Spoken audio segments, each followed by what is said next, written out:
কলকাতায় আবারও বিপজ্জনক বাড়ি ভেঙে মৃত্যু। এন্টালিতে পরিত্যক্ত কারখানায় ছাদ ভেঙে মৃত দুই।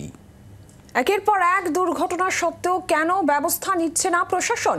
কেন ভেঙে ফেলা হচ্ছে না বিপজ্জনক বাড়িগুলি? পরিস্থিতি মোকাবিলায় কার্যত অসহায় শোনালো কলকাতার মহানাগরিককেও। হাস কলকাতায় আবারও বিপজ্জনক বাড়ি ভেঙে দুর্ঘটনা, আবারও মৃত্যু। রবিবার রাতে এন্টালি থানা এলাকার 23 নম্বর কনভেন্ট রোডে পরিত্যক্ত কারখানার ছাদের একাংশ ভেঙে দুর্ঘটনা ঘটে। ঘটনাস্থলে প্রাণ হারান কারখানার কেয়ারটেকার শাহিদুর রহমান এবং তার ভাই মুজিবুর রহমান। বাইরে থেকে দেখেই বোঝা যাচ্ছে 23 নম্বর কনভেন্ট রোডের এই বাড়ির বয়স শতাব্দী প্রাচীন।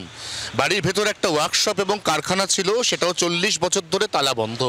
তা সত্ত্বেও এই বাড়িতে দুজন বসবাস করতেন।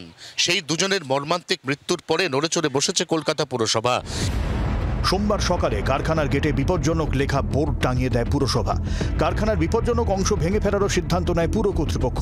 তবে ঘটনার পর শহর কলকাতার বিপজ্জনক বাড়িগুলি নিয়ে আবারও চর্চা শুরু হয়েছে। পুরসভা সূত্রে খবর, কলকাতায় বিপজ্জনক বাড়ির সংখ্যা প্রায় 3046টি।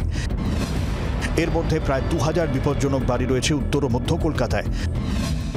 10% বাড়ি সিভিয়ার রিস্ক জোনে রয়েছে, 30% বাড়ি রয়েছে হাই রিস্ক জোনে। শীত, গ্রীষ্ম, বর্ষা বিপজ্জনক বাড়ি ভেঙে বারবার দুর্ঘটনা ঘটছে কলকাতায়। অনেক ক্ষেত্রেই প্রাণ হারাচ্ছেন বাড়ির বাসিন্দা বা পথচারীরা। তারপরেও কেন বিপজ্জনক বাড়ি ভেঙে ফেলছে না প্রশাসন?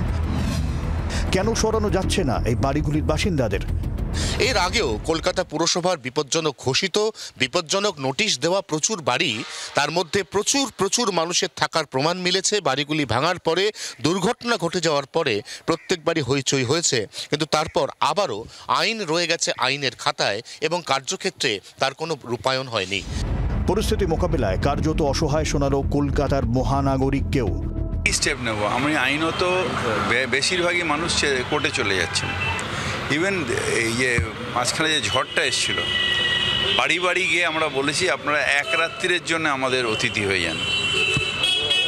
কয়েকটা ফ্যামিলি এলো, জোর করে পুলিশ নিয়ে এলো, আবার পালিয়ে গেল। যদি বাড়িওয়ালা এসে যদি আবার তালা মেরে দেয়, এই সব সমস্যা আছে। শহরের বিপজ্জনক বাড়ি সংস্কারের জন্য পুরো আইনে সংশোধনী আনতে চলেছে কলকাতা পুরসভা। সূত্রের খবর, খুব তাড়াতাড়ি বিপজ্জনক বাড়িগুলির তালিকা পুরসভার ওয়েবসাইটে দেওয়া হবে। ক্যামেরায় দীপের সঙ্গে অয়ন ও কমলাক্ষের রিপোর্ট, জি 24 ঘন্টা। বাংলার আওয়াজ, বাঙালির আবেগ, জি 24 ঘন্টা।